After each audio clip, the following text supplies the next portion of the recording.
This video, we're going to be talking about child support, how it's done in Arkansas, um, the documents that we have to exchange, and then how it's calculated.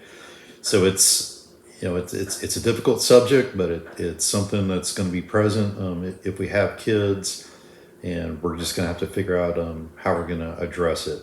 So we should start off with what's called the Affidavit of Financial Means. We say that anytime there are kids involved, and even if we've agreed on joint custody, even if we've agreed no child support, technically we're supposed to exchange that affidavit.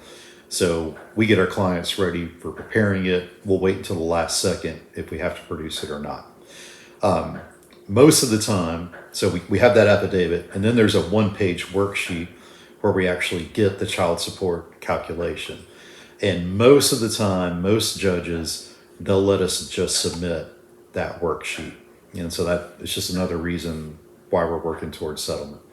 But the way that the child support is calculated in Arkansas, it's a little confusing, but fortunately they have that one-page calculator that's available online.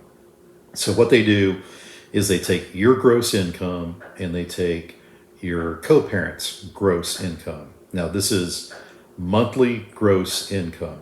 So this is the number before taxes are taken out. And a lot of folks want to pull up their paycheck and then go down to what the net is. But not here, we're talking about the gross.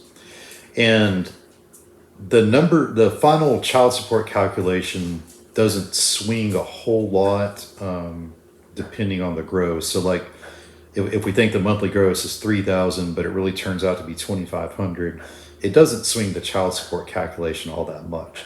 So obviously we're going to know your income without needing anything from the other side.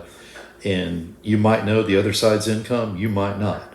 But we can, as long as you can kind of ballpark what their income is, we can run it at what you think their income is, and then a little higher and a little lower, and we'll get a really good understanding of it. But the gist of it is, it combines those two gross incomes, and then there's a number on the chart. And then from there, somebody's responsible for their pro rata share. And so that's what comes out to the number that's at the bottom of the chart. And so if it comes out to $500 a month or $800 a month or whatever, that's just what the number is, and it's what the award is. Now, the judge has a little bit of discretion to move it up or down, but they're generally not going to do that. So generally speaking, if we have joint custody, then the child support is either going to be zero or it's going to be a low amount.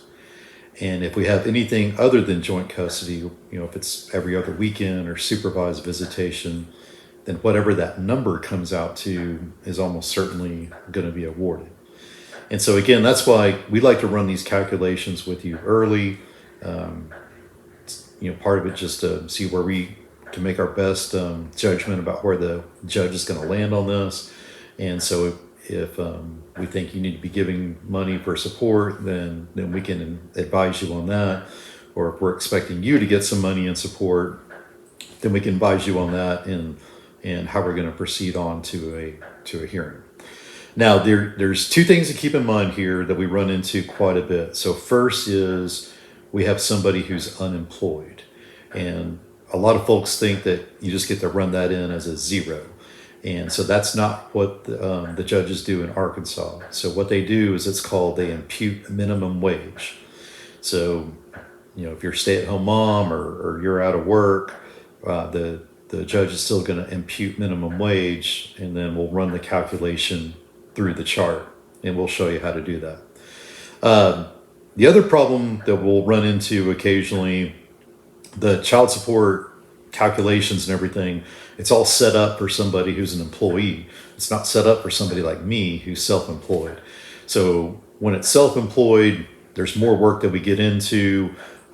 We go in and dig through all the business and personal financials to get our best estimate of what the real income is. So it's more difficult, it's more invasive when somebody's self-employed, but it is something that we can take on. Now, again, if we can get this thing worked out with joint custody, we should be able to get the child support down to either zero or something small. But we need to address this early to see where this calculation is headed. It's not something that we want to do at the last second before the hearing. But we'll get you through it, and even if it comes out that you're going to have to be the one doing some payments, that's fine. That's happening to most everyone in every divorce, and we'll figure out how to get you through it. Thanks.